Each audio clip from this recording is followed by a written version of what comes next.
continuing with the Austronesian alignment voices, this one is the next voice, the patient voice. All right, we already talked about the agent voice, and this is the patient voice. And the patient voice goes by so many other names too, just like the agent voice has a lot of names. Some of the common things this is known as is like a goal focus, a I guess direct passive voice. Um, there's just so many things, like just so many other names it goes by. Um, I think it's also called like some object or like whatever like that. I don't know. Like a patient trigger is also another word, or a passive trigger, something like that. But I want to call this the patient voice because we have an agent and the patient. It just makes sense to me when you're referring to voice and ergativity, especially this voice. So what is the patient, right?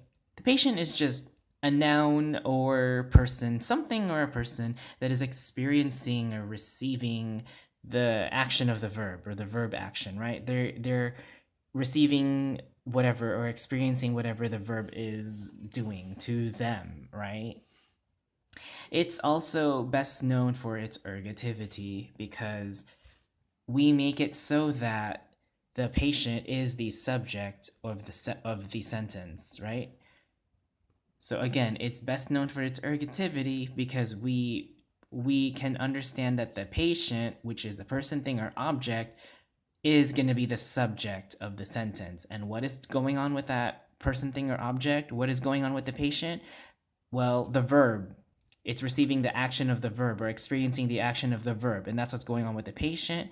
And so that's why it makes it ergative, because it's our subject of the sentence, aka the direct object or whatever object that's receiving whatever is our subject. And that's why people call it, or people can call it, the goal focus voice or a goal focus, because the end goal is the patient receiving or experiencing the verb, right?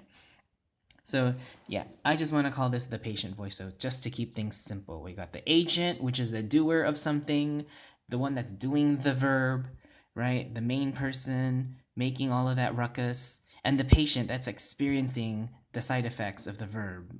You see what I mean? It makes sense that way. So the patient voice, right? And then down here, I have two examples. The first sentence, actually, you can combine this into one big sentence, but the second sentence I got from a Wikipedia source, all right? So the first sentence is, buhaton ni Belia ang limonada sa pitsil. Right? Buhaton ni Belia ang limonada sa pitsil. Belia will make lemonade in the pitcher, right? Buhaton ni Belia ang limonada sa pitsil. This case, we didn't make Belia the subject of the sentence, right? What is Belia experiencing? She's experiencing the doing of the lemonade, right? Buhaton. Buhat means to do or to make, right? She's the one that's like making, she's experiencing the making of the lemonade. And this makes sense because ang is marked limonada as the focus of the sentence. It's the important thing in the sentence, the lemonade, right? So if we are talking in a conversation and lemonade was the topic, oh yeah, I heard about that lemonade, blah blah blah blah blah. Oh, did you know Bea makes really good lemonade? Yeah. But we're not talking about Bea herself. We're still talking about lemonade.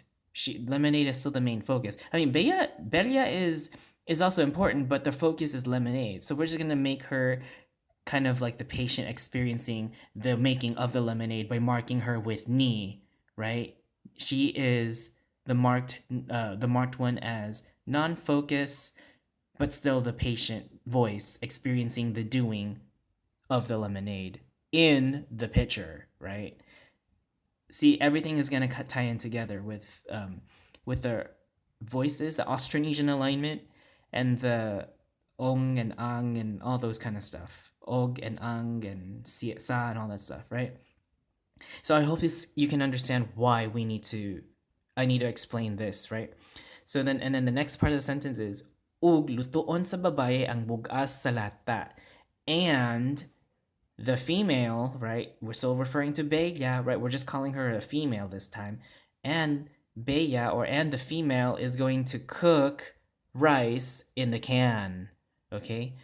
Lutuon sa babaye ang bugas sa lata. Again, bugas is now our marked ang. It's our focus. The female is not the important thing, but she's still important nevertheless. She's just not marked as important. So we'll mark her with an ergative marker or a non-focus marker, sa. Sa babaye, ang bugas in the can, sa lata. The rice is what we're also talking about now. So we were talking about lemonade, now the subject changed to rice, or I should say palay, something like that. Bugas, because palay is like the raw, or bugas is the raw form, the hardened form of rice, right? And that's why I put the arrows as well, because they're the ones that are they're the verbs that are affecting the object or person or thing that's experiencing them. So that's how I put it. All right. Finally, the common affixes that you can see with this would be like gi, on, na, an, and all those kind of stuff, right? So you would see that going on right there. And obviously, commonly, generally, you'll use the ergative case pronouns, right? So that's also the thing with the patient voice that I just wanted to talk to you about, and just to introduce the patient voice after the agent voice.